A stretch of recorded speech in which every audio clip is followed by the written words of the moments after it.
Dati nakita na interview pero ibang content no. Ngayon iba naman to sir. Iba naman, no. Sa darating na midterm election sir no, maghalal tayo ng 12 senador.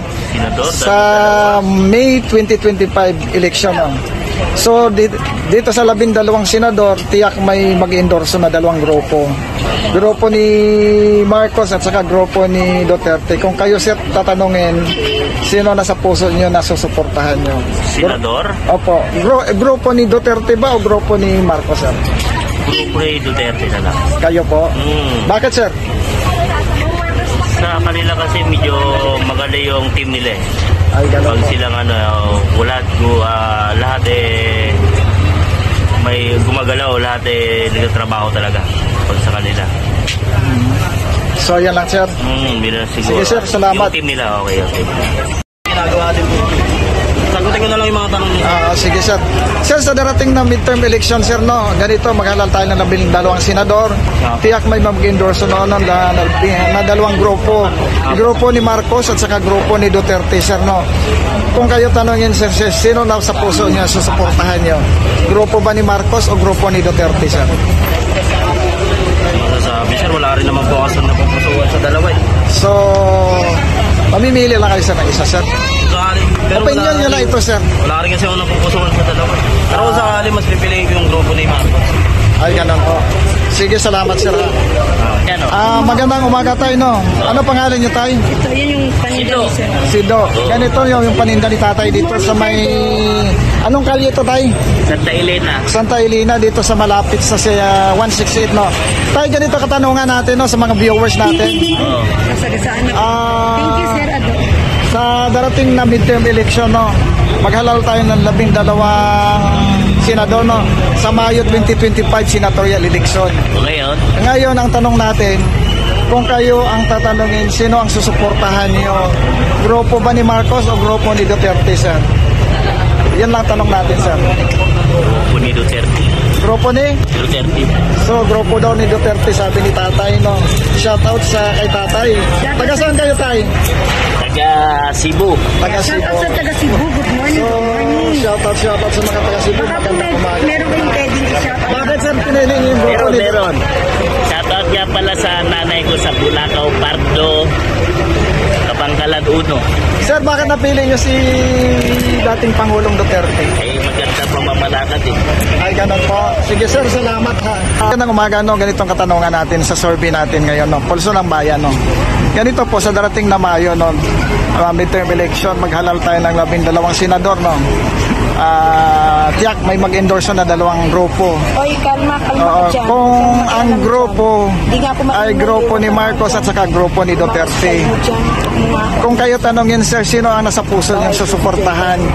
Grupo ni Marcos o grupo ni Duterte kayo sir? Mas maraming Duterte. Depende po kasi sa sa sitwasyon eh. Ito sir, opinion pa lang naman ito sir. No? Mahirap po kasi So, magsalita agad sir eh. ano sir? Mahirap po kasi magsalita agad. Depende po kasi. Ito po, wala namang personalan to, opinion ng taong bayan to no. Kung sino yung nasa puso niyo po.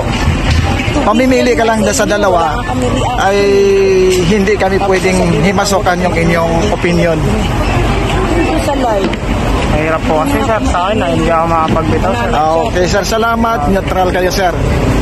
Magandang umaga ma'am no.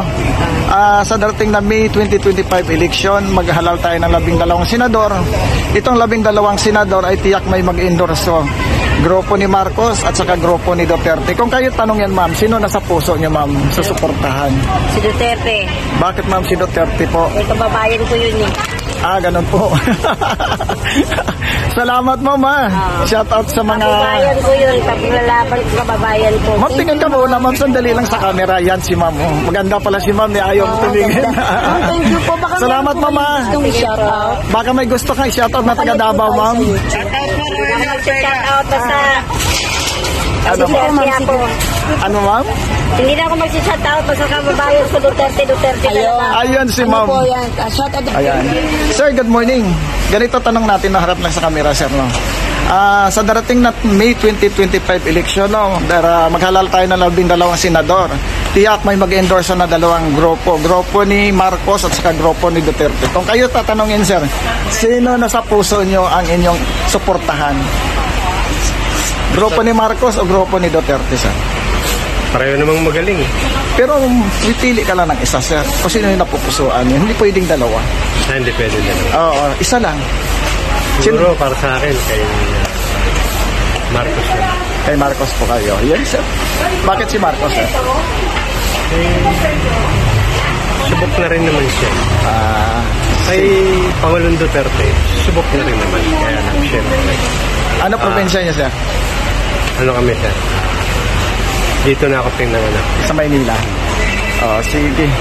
Salamat, sir. Maraming salamat sa inyong opinion. Hindi natin pwedeng questionin. Oh, salamat. Sige. Walang personalan to. Ma'am, magandang umaga, no. Ganito tanong natin, no. Sa darating na midterm election, no, maghalal tayo ng 12 senador. Tiyak dito sa 12 senador ay may dalawang grupo na mag-endorse. Grupo ni Marcos at saka grupo ni Duterte, no. Kung kayo tanongin, ma'am, sino nasa puso niyo ang susuportahan? Grupo ni Marcos o grupo ni Duterte? I think grupo ni Duterte. Sige, ma'am. Bakit, ma'am? Kasi mas maganda yung si Duterte pang nakaupo sa Ganun po, ma'am.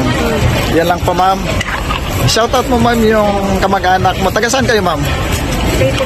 Taga Leyte. Sa mga taga-Leyte. Yan, siya naka-live siya. Ganito yung katanungan natin, no? Sa darating na midterm election, maghalal tayo ng 12 senador.